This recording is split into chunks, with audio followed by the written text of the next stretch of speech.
Funding for This Is Nashville comes from you, our listeners, and Music City Prep Clinic, Nashville-based provider for PrEP and offering comprehensive sexual health services in an environment designed to be safe, professional, and shame-free. Learn more at musiccityprep.org.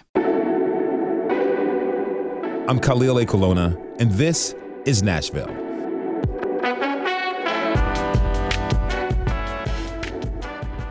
Samar Ali is a peacemaker, shaped by her career and her experiences growing up as an Arab-American woman in Waverly, Tennessee. Her journey has taken her from Vanderbilt University to the Constitutional Court of South Africa, the White House, and back here to her home state. Along the way, she's faced and overcome personal attacks, fueling her longing for unity and justice. Now, through her nonprofit, Millions of Conversations, she works to create a future where every American feels safe and free to be themselves. I'm happy and honored to welcome Samar Ali back to the show. Samar, thanks for being here. Well, thank you so much. It's me who's honored to be here. It's really great. We've known each other for a few years, and finally, I'm able to have you on as a guest because the conversations we have in coffee shops around Nashville are so riveting. I'm like, people need to hear this. Thank you. And okay, so just for note for listeners, we are recording this on April 17th, 2025. This may air a little bit later, but I do want to ask you this question. What has been on your mind these days with local, domestic, and global events? Where are we heading? That's what's been on my mind. Where are we going? What direction are we going in? Where is this all leading? And what has given me hope is my belief in humanity. Tell me more about that belief. Well, I oftentimes say that it's hard to be a peacemaker if you don't believe in humanity, and you might as well just hang it up. So I've seen people do extraordinary things when they are in an environment that encourages them to lean into their good side. And so right now I think we're experiencing an authorizing environment for a lot of negative things. And so it's going to be us that turns that around. And that's what gives me hope. You know, I share your sentiment about where are we heading, been the thought that's on your mind. Mine is a little bit different. It's what is the story of humanity when it's all said and done? What is that story going to be? You know, I don't know how it's going to end up for us. I know what I can do. I know how I'd like it to end up for us. I don't know what I can do to lead us there, but is that the way that it's meant to end up? Well, I think we're shaping it. I mean, you know, over 50% of artificial intelligence researchers predict that there's greater than a 10% chance that humanity will become extinct because of AI. And so if we don't make different decisions, and if we don't make decisions of where we figure out how technology can help humanity rather than hurt humanity. And I think that these are the decisions that we need to be making right now. And oftentimes I hear people say that they feel that they don't have agency. And that's really dangerous. And I think what people should see is that they actually do have agency and that we're shaping these decisions that will determine our humanity and that will shape that human story that you're talking about. Now is not the time to feel overwhelmed. Now is the time to take part. Well, I think it's natural to feel overwhelmed right now, but I think it's to analyze why we're feeling overwhelmed and then to break it down into what are some of the pieces that we can do on an individual basis that then builds into a communal, regional, national, global level. All right, let's get into your early life. Let's do it. Let's get into your early life. You grew up a Syrian Palestinian American, practicing Muslim in the small town of Waverly, Tennessee. Your adolescence was in the 90s. Yes. Which is a very, one of the best decades, if you ask me. And it was relatively peaceful here in the country and across the globe. What was it like growing up for you in Waverly? Well, as a child of the 90s, like definitely, and as an American child of the 90s, we viewed ourselves in the world as the good guys. That's what I would say. And of where we were really working towards the American promise. We had learned a lot from our past. We weren't afraid to talk about our past, where we've been, to think about where we were, and to be optimistic about where we were going. Waverly, I can say, has been called the last Mayberry standing. If you've seen the Andy Griffith Show, in more modern times, it's been compared to Schitt's Creek. And even most recently in Waverly Cafe, somebody who recently moved to Waverly told me that Waverly reminded them of the Shire in Lord of the Rings. Okay. And that the Waverlyans were like just so friendly and nice and kind. And I really grew up with this community that was warm, welcoming, and was exactly that, a community.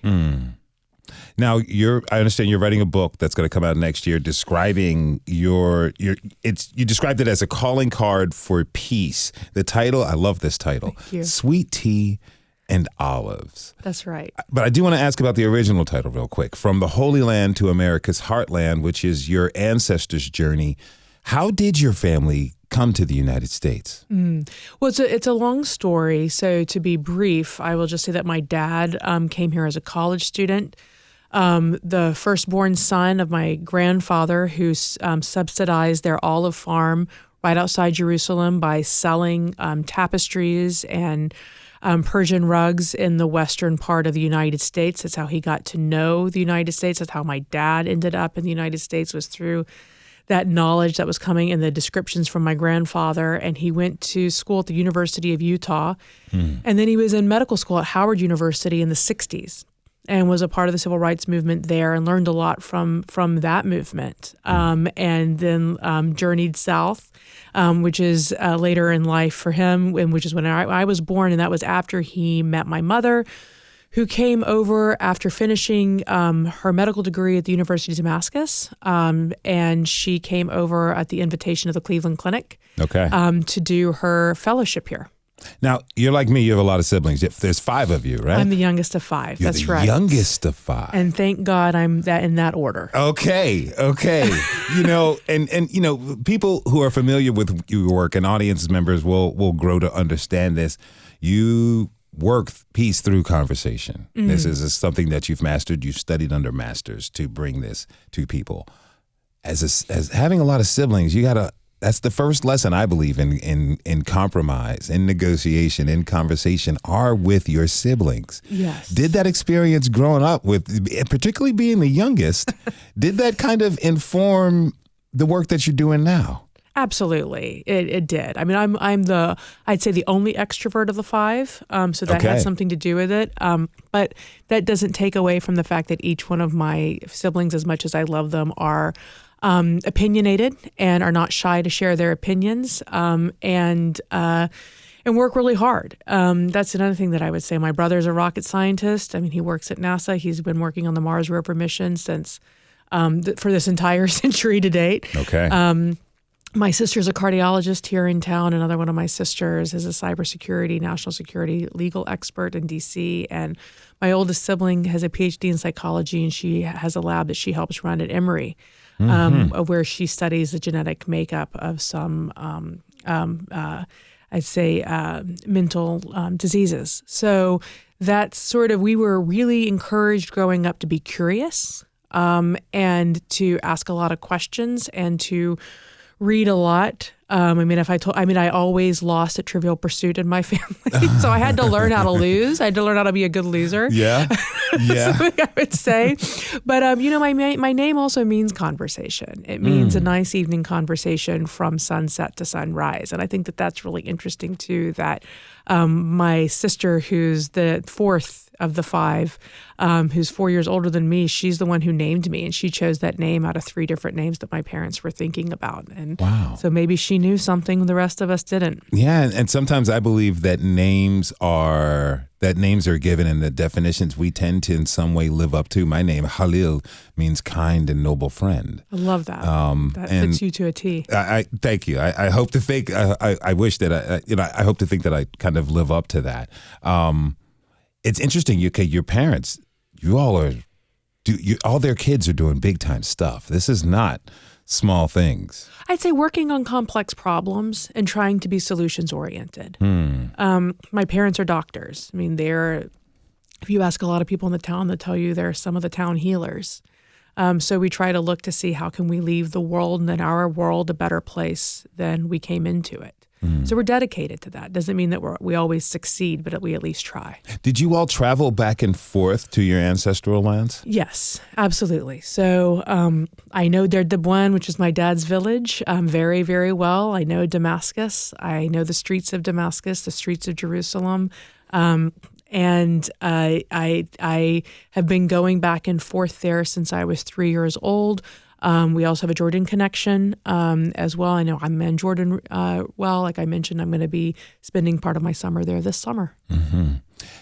What did that do for you, being able to, as a young person growing up, have a connection to your ancestral homeland while you're living in the United States of America, particularly Waverly, Tennessee, which you said is the Mayberry, right? You know, the last remaining Mayberry. It's not metropolitan. It's not cosmopolitan. No, it doesn't have a lot of people there. Sometimes in those situations, folks can be forced to assimilate to an American-only culture, but you all are able to understand, and you get your family history from family members and friends who were around. What did that do for you? What did it mean to you? We're proud of our identity, and our identity is complex. And I think that also my parents really wanted to make sure that we knew our family and our ancestry, our heritage. It's just as sort of as when I see other people wanting to know their grandparents or their grandparents telling them stories, why wouldn't we want our grandparents to tell us stories about the past, about where we came from, about what our great-grandparents were like, what our great-great-grandparents were like, and just like this multi-generational story that we're all in and that we're a part of, that we don't just cut off the connection to. I think that there's something harmful if you totally cut off your connection to your past generations that you come from. I mean, that's part of the beauty of being human. We were just talking about the story of humanity. Yeah. And there's something there. And so I considered it a gift. And I'm very thankful that my parents didn't just sort of say, we'll just kind of like all work itself out. And instead really were intentional about making sure that we felt that connection to our broader family and to our heritage. Now, again, you grew up in the 90s. It was a time of peace. How did that shape your life and your beliefs at the time? It made me feel like anything was possible, and that it was actually imperative to dream, and that we could realize our dreams, and that we were only going on the up and up, and that things were only going to be better and get better from where we stood, and that was what we were working towards. I mean, incredibly optimistic, and some could even say naive. I believe some would say it naive, but I felt I was in college, graduating high school and spent college in the 90s, and I felt we could do anything as well. I did have that optimism. I didn't want to believe it was naive. I saw forces come in to kind of lead people in a certain direction, but I did feel like we could do this great change. We could actually live up to what the words in the Declaration of Independence actually stated. Right. You know, as a country. I mean, do you remember that? You remember those shirts, "Have no fear, no fear"? Do you remember that slogan? Oh, I yeah. mean, think about that. It was the no fear decade. You could do anything. You could do anything you put your mind to if you just worked hard enough and you believed. Yeah, and a lot of people were represented. We started seeing a lot more diversity everywhere, and it was celebrated. But I also tend to think that my generations, particularly, we were the first generation to go through school that had no essence of segregation involved with it. Right. We were the first generation, really the first generation of young Americans to be able to go to school together, talk with each other, hang out, party, potentially date each other, have conversation and grow friendships without it necessarily being as huge of a stigma as it was maybe for our parents before us. Well, I'd also just say we were having conversations about things that we weren't afraid to talk about. This is the other thing too. Like we were having very raw conversations as well. It wasn't that we weren't I wouldn't say we were being asked to self-censor. I mean, we were going places in conversations that we hadn't been before either, and we were leaning into that. And you know that this era that we are discussing kind of ended on September 11th, 2001. What was the immediate impact of that day on you and your family? I think it was similar to many other Americans, which was fear. I mean, we went from that having no fear to being gripped by fear for a whole host of reasons. And we were obviously, it was traumatizing to see the planes hit the World Trade Center and to then realize how many people, we didn't even know the number yet, were dead from these terrorist attacks. And we didn't know if there was another one that was coming. And I remember people being fearful if Nashville was going to be hit. I mean, there was like real fear of one's safety. And then also I remember saying to my roommate at the time, my life's never going to be the same. And I don't think it has. I don't think it has been the same. You were afraid. Did that fear turn into a courage that led you to what you're doing now? I think it led me to resolve. And so it is, I feel that I am living my destiny. That's what I feel. Like we have, there's a word in Arabic called nasib, and also kul shi maktub, which is everything is written. And I do think that there's like some things have happened in my life and things of where I just sort of do feel like I'm on this journey, I'm on this path, but I think we all are. And that's also, I don't think this is unique to just only me. And then I think to myself, what can I do with it? And how can I try to help make the world a better place while living my own existence in the way that I want and know how? You know, I got to go to break, but I do want to ask this because you brought something up. I tend to think of life that way as well. And what it's done is it's helped me adjust and adapt to particularly the more traumatic things that take place either in my life or those that events that I hear about. I'm looking at the pandemic, which was very hard on a lot of people. If it weren't for the pandemic, I wouldn't be sitting here right now having this conversation with you. I remember meeting you right after the pandemic. Yeah. Or in the middle of it. Yeah. You had just moved you know, here. and that year of 2020 and the work I was doing in another place brought me here for this. And as I look throughout my life, remembering September 11th, 2001, the things that led me here, that we are always on our path. How do you approach particularly very difficult events? How do you adapt and adjust to those and accept the fact that something horrific has just happened, but yet you are still on this mission to make the world a better place? Because I believe in humanity and what we can collectively do when we come together. There's always going to be spoilers.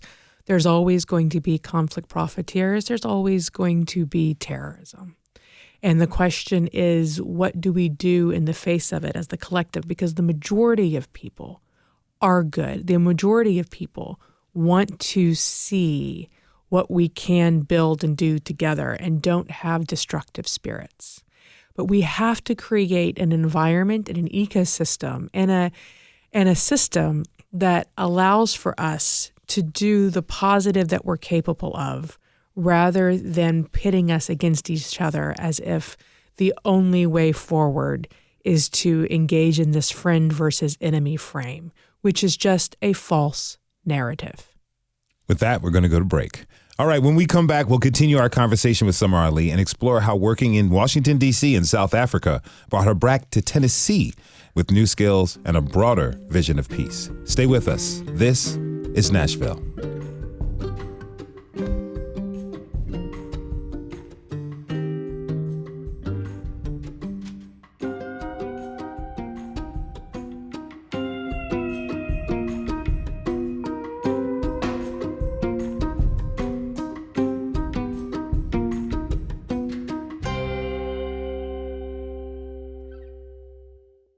Funding for This Is Nashville comes from you, our listeners, and Music City Prep Clinic, Nashville-based provider for PrEP and offering comprehensive sexual health services in an environment designed to be safe, professional, and shame-free.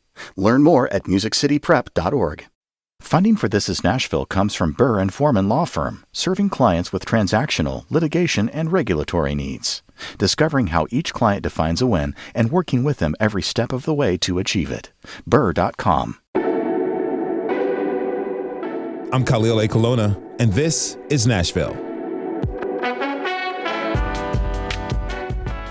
My guest is Samar Ali. She's a peacemaker and the founder of Millions of Conversations. Again, thank you so much. Thank you for being here. Okay, you received both your undergrad and law degrees from Vanderbilt. Yes. While you were in law school, you interned for the Supreme Court of South Africa. And then after that, you went back again to work as a clerk.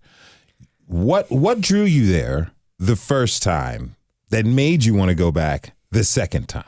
Well, I think anybody who's been to South Africa will know why I would want to go back. It's one of the most magical places in the world. I had an opportunity of a lifetime to be invited there by Archbishop Tutu and his family, which was the original connection was through Reverend Naomi Tutu, who was living in Nashville at the time, who helped mentor me and continues to be a mentor to me to this day. So it was through her that I met her father, Archbishop Tutu, and through both of them that I ended up in South Africa and even meeting Justice Edwin Cameron, whom I clerked for and interned for. So what did you learn from Archbishop Tutu? To believe in humanity. I mean, I keep saying that, but here is a man who survived apartheid, who had, countless death threats to him and his family. He risked his life and his family's life on multiple occasions to pursue a different, more just tomorrow. And he realized that ending of apartheid through his efforts, and he believed that what many people told him was impossible could be possible. And I learned that, and I saw that it's not just about having an idea, but it's about understanding how to get from a vision to reality. And to also have grace and show mercy and see the complexity of humanity and to understand these exact things that I've been talking about, which is how you can go from sometimes seeing what you think is the worst of humanity to actually seeing humans surprise you and moving even the same people from a state of this friend versus enemy frame into one which is quite neighborly and is of embracing a growth mindset over a scarcity mindset. And I'm not saying that it's perfect, and I'm also not trying to say that South Africa is functioning at its peak state right now. Yeah. There is room for improvement, but it's better than it was when it was an apartheid state. Mm-hmm. What experiences did you have in your time in South Africa that helped you better understand what the United States is going through right now? Well, I saw a lot in South Africa what I also witnessed growing up in a post-Jim Crow South. And I think what's imperative to all of this is to be able to see the journey and the trajectory that we're on in terms of going back to the 1990s decades that we're talking about, which is like, how do we continue to build on the progress that we've made rather than shift backwards and or stay stagnant or not recognize the progress that has also been made. And so, I went to the Apartheid Museum in Johannesburg, and when they have you walk in, you're going in either a colored line or a white line, and it reminded me exactly of some of the same things in the pictures that I'll see in the Civil Rights Room here and then in the downtown Nashville Library of when we used to have water fountains, of wherefore we'd see the signs that say colored and we'd see the signs that said white. Mm-hmm. And it made me think a lot about why do we do that to each other? Why do we, and have we done that to each other as well? For me, I believe and invest in every person, every human being's dignity. The dignity component is so critically important. I don't want to sacrifice someone else's dignity in the name of something that I want. That is a line I do not cross. Mm-hmm. And that's where I think rule of law comes in, and these rule of law concepts and our Bill of Rights and our Constitution. And so these are the questions that coming into the 21st century and the past 20-something years, South Africa has been deeply thinking about. And I think in the U.S., we haven't really thought about what dignity means for a long time now, since the 60s. And before that, since our founding fathers were creating the foundation of which we sit upon right now from a modern day standpoint. So I think what we need to think through and what it's taught me is that the United States needs to have one big conversation right now around what does respecting each other's dignity as equal human beings mean, and how do we work towards that? Do you think we've replaced this belief of dignity and belief in dignity as a nation and a culture with the belief in the dollar? Because I say that because some people feel like if they accumulate enough resources, enough financial resources and wealth, they can therefore insulate themselves from a lot of the problems. I think there's an enormous amount of confusion right now. I don't think that there's one answer. that everybody is replacing dignity with, or what is one thing. I think it's different things for different people. But what we do need is a common vision that we see each other in, that we're working towards, that allows for us to be stronger together. I fully believe that. If we're not functioning in that way, we're in a global configuration of nation states. We are one nation state. If we are so fragmented to the point of where we are harming ourselves in each other in the name of the individual pursuit against actually respecting and seeing somebody else's dignity, that just doesn't make that is not a productive place to be, and nor is it I would argue, a moral place to be. If you're just tuning in, this is Nashville, and I'm your host, Khalil Ekolona. My guest is Samar Ali, who heads the nonprofit Millions of Conversations. Okay, so in your career, you've done a lot of things. In 2007, you joined a law firm in D.C., helping to establish a Middle Eastern practice in the United Arab Emirates. We were there for a few years. Then you went to the White House as a fellow for President Barack Obama's administration. Then during your fellowship, you worked with Homeland Security, you worked with the Secretary, Janet Napolitano, and gained experience in counterterrorism and also bilateral negotiations. What part do negotiations play during the process of peacemaking? Well, I currently teach negotiations also on and off at the law school, and I would here at Vanderbilt. I would just say, and also just to say, I worked in the Washington D.C. office before we went to the Middle East for Hogan Lovells, which at the time was Hogan and Hartson and became Hogan Lovells while I was there. And negotiations is what human beings do, ultimately, as well. And so you're going to have a number of different stakeholders. You're going to have different people who want different things for different reasons. And you've got to find consensus. You've got to build consensus.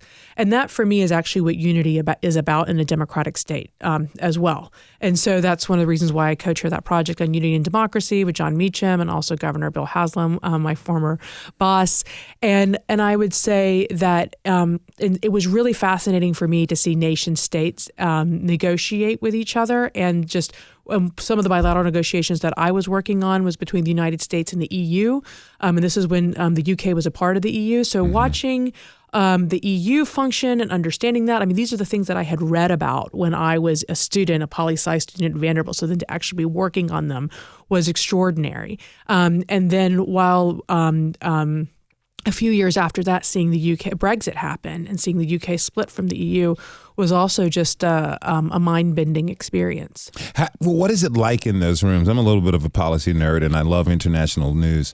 But, you know, what is it like in the negotiation rooms? How tense does it get? We hear about this when we watch it on television, but I mean, it gets very tense. It is. I mean, it is. One of the things that I took away from that is your assets matter, what you have, what you're bringing to the table, your leverage matters, and how prepared you are really does pay off. And I will say that one of the people who was helping lead our team on the U.S. side was the Deputy Secretary of Homeland Security, Jane Hall-Lute, and she was relentless in her preparations, and she had a very high standard of which she required for us to meet. I had a lot of sleepless nights, and we had a lot of people on the team.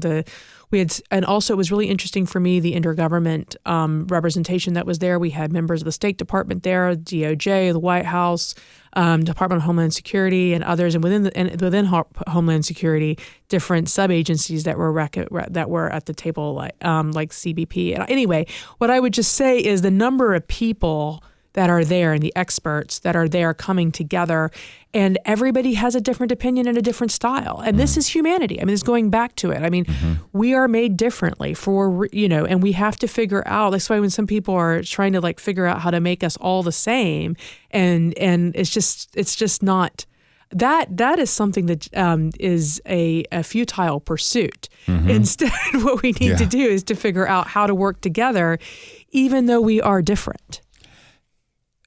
I'm curious. All the negotiations you've seen, everybody you've witnessed, both domestic and, people over in the EU and in the Arab countries, who just impressed you? Outside of the boss that you mentioned, who impressed you with, wow, not only do they know their stuff, but they have a gravitas with people and able to convince people and bring folks to an understanding and consensus? I'm lucky in that I know them well, and that's Judge Cameron and Archbishop Tutu. Phenomenal phenomenal negotiators, phenomenal leaders. Jane Hall-Lute is another one of them. I was really impressed with her. She speaks, I don't know how many languages.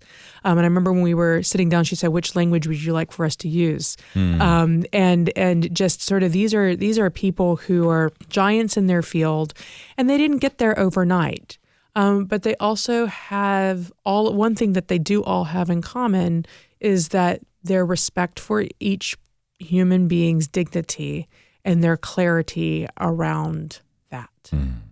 Now, you mentioned this, but along with Bill Haslam and John Meacham, you are co-chair of the Vanderbilt Project on Unity and American Democracy, the Unity Lab, which elevates the role of research and evidence-based reasoning into conversations about difficult issues.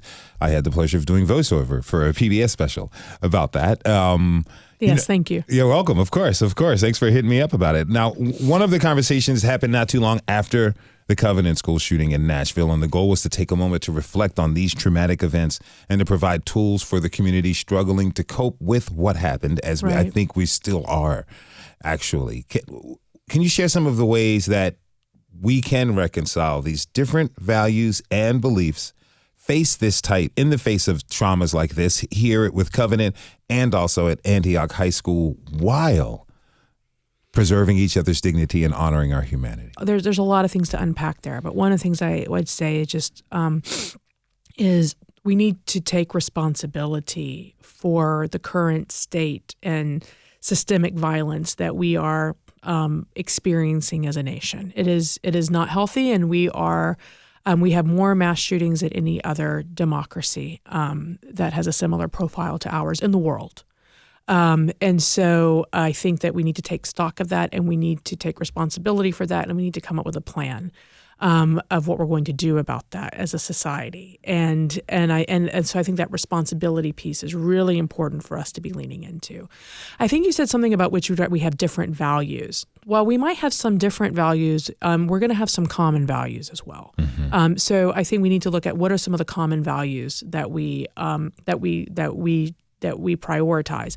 One of them, from what I hear a lot of people, is safety and security. That's a value that we hold high. Another one is hard work. Another one is community.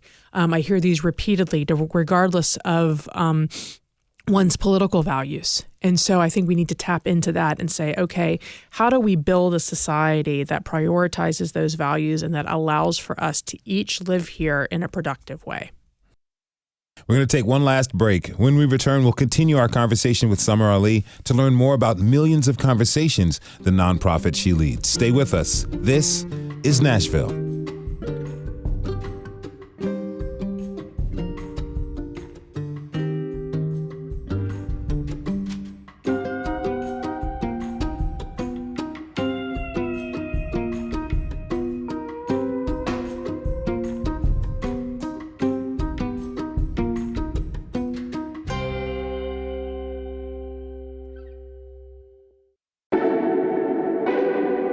I'm Khalil A. Colonna, and this is Nashville.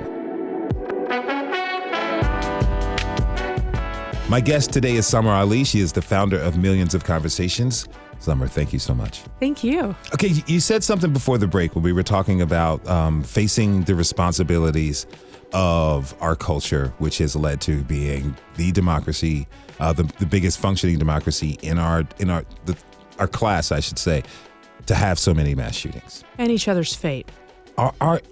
Why do you think we're running from the responsibility of actually facing that fact? I think a lot of people are confused, but I think also there's too much of passing the buck. Of it's somebody else's responsibility. It's somebody else's problem. I think we're also in a very dynamic information ecosystem of where we're experiencing a post-truth reality, or a moment of where also we have things such as virtual reality. We have things such as artificial intelligence.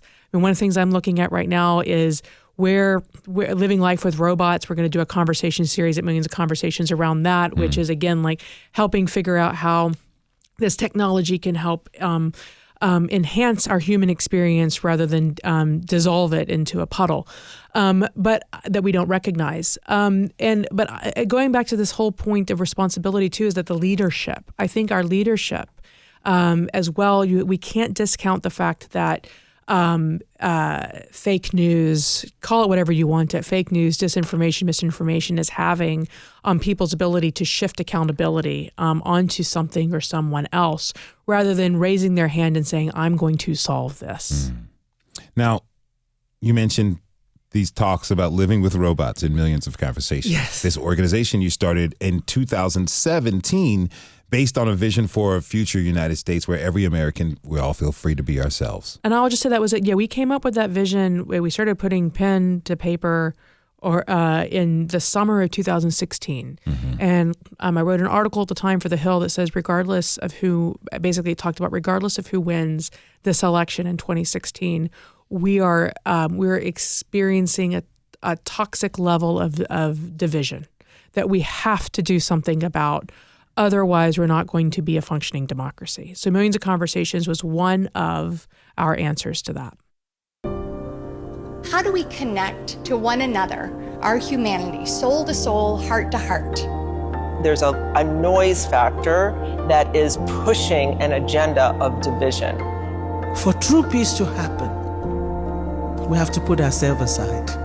We have to be ready to be uncomfortable. We have to be ready to center the people that are hurting. Peace is possible, and positive norms are possible. And we can break these cycles of communal trauma, but we cannot do it alone. We have to do it together. Maybe we shouldn't work towards peace. Maybe we should focus on not making things worse. Tonight's conversations were more about building relationships and really getting an understanding beyond partisanship, beyond politics, of a sense of shared humanity.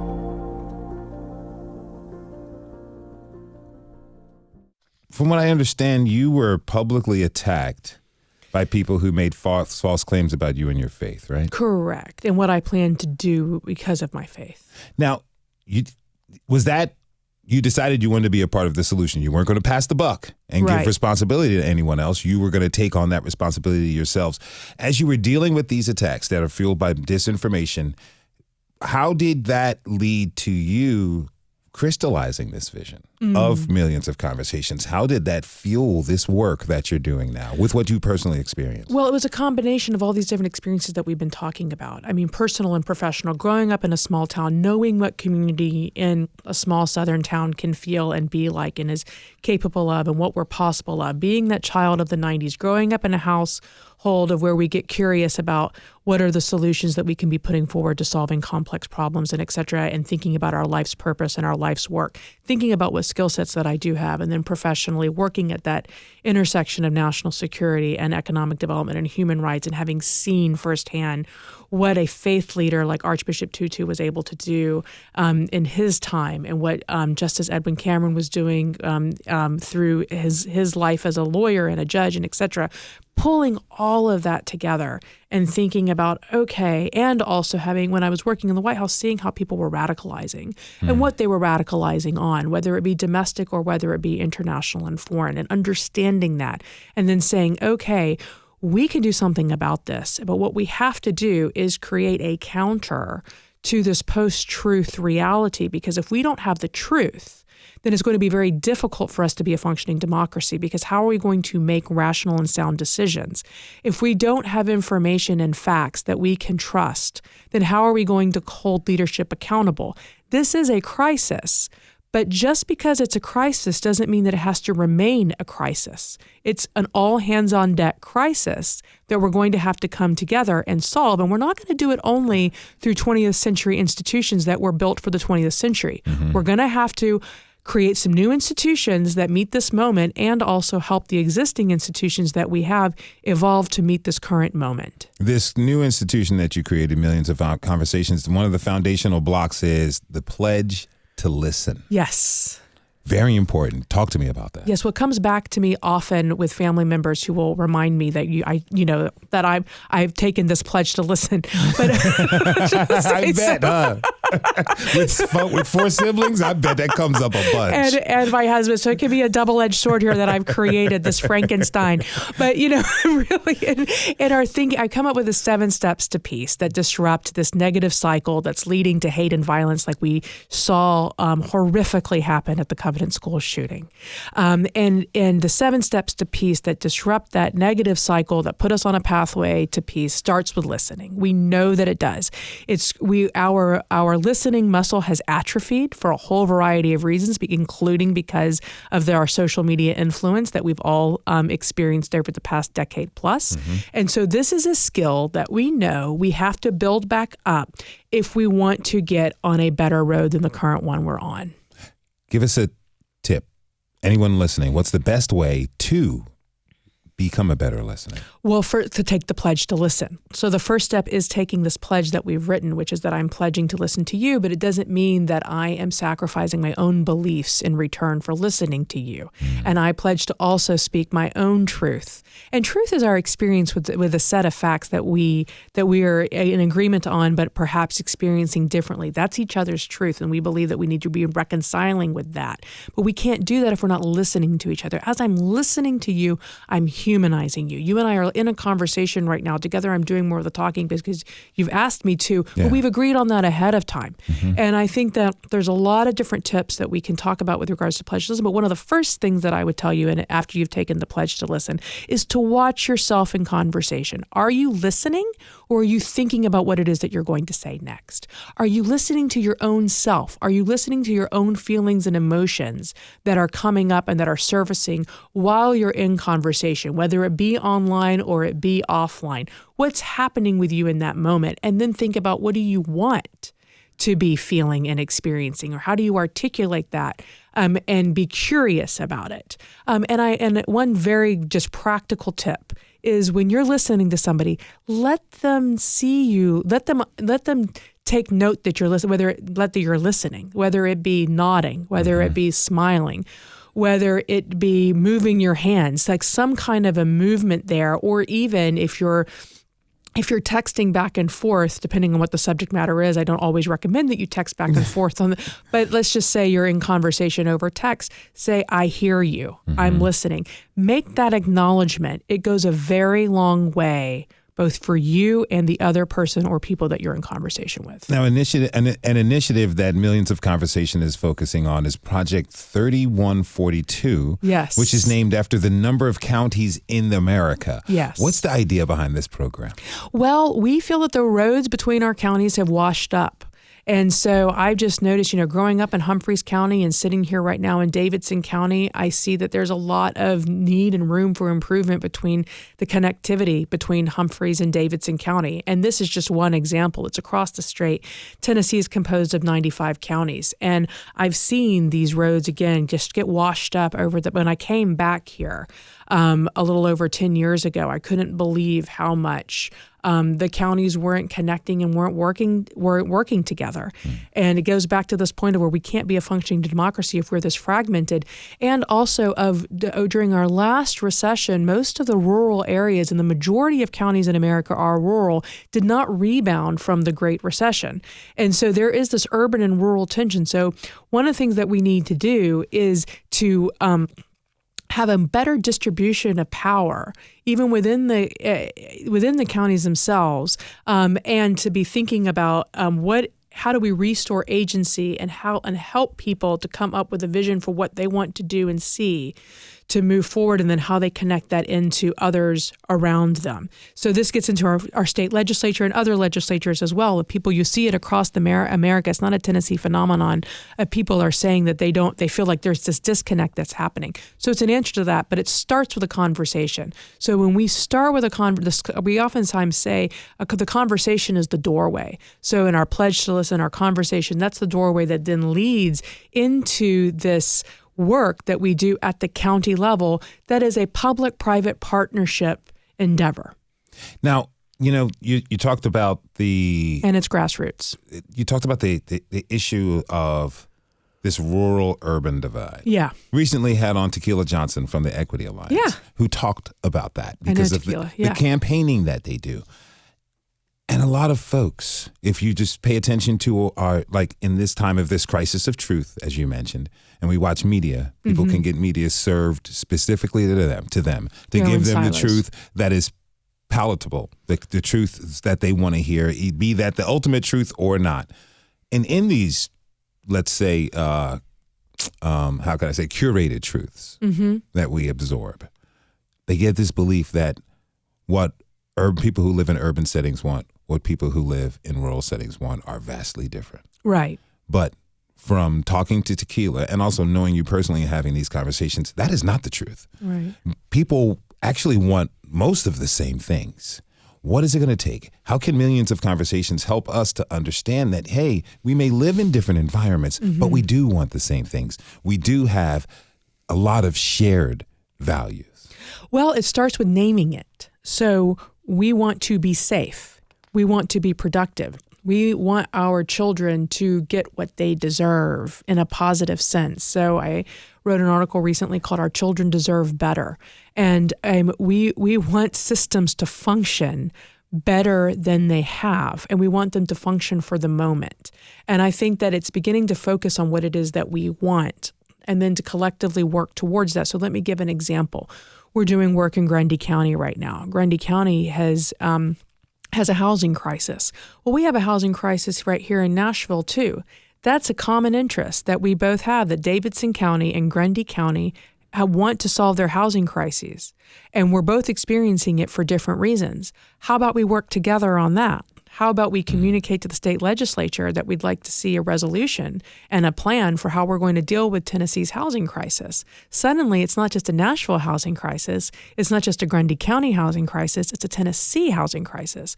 Over 1 in 6 children in Tennessee go to bed hungry. We have a hunger crisis as well. And so how are we going to deal with that? How do we address that?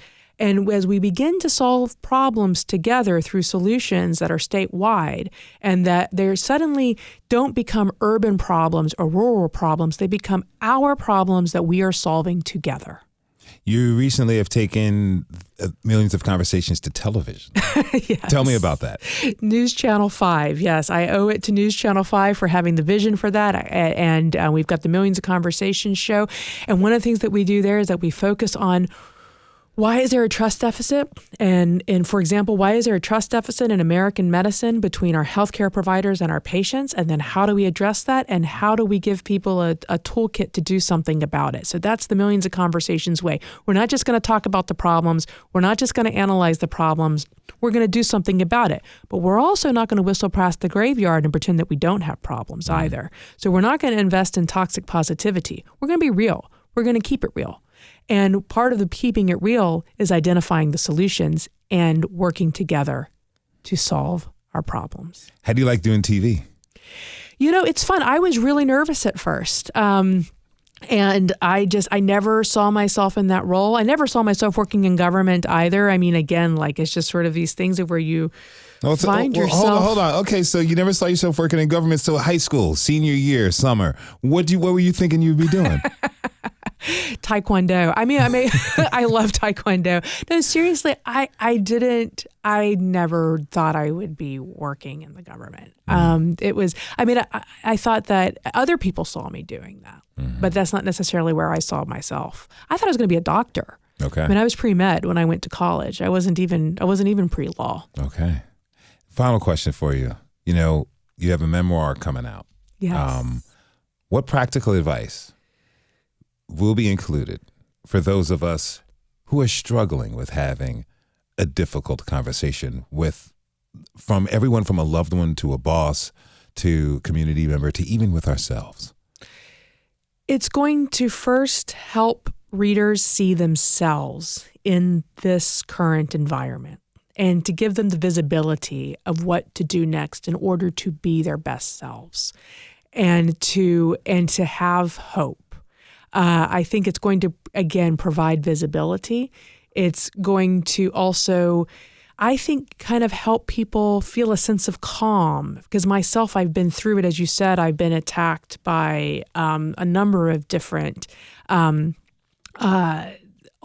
campaigns that just weren't true. And I had to experience these algorithms and this vortex of confusion and find my way out. And I did. And I still believe in humanity. And I think it's going to see people who are going to read are going to see someone who's been through it and has come out not only okay, but has come out experiencing a certain level of happiness and joy that I wish for everybody. Samar Ali is the co-chair of the Vanderbilt Unity Lab and founder of and CEO of Millions of Conversations, and a research professor of political science and law at Vanderbilt University, among many other things. And as I told you, she's helping us all learn how to be good to each other. Samar, thank you so much for this conversation. I really appreciate it. Thanks.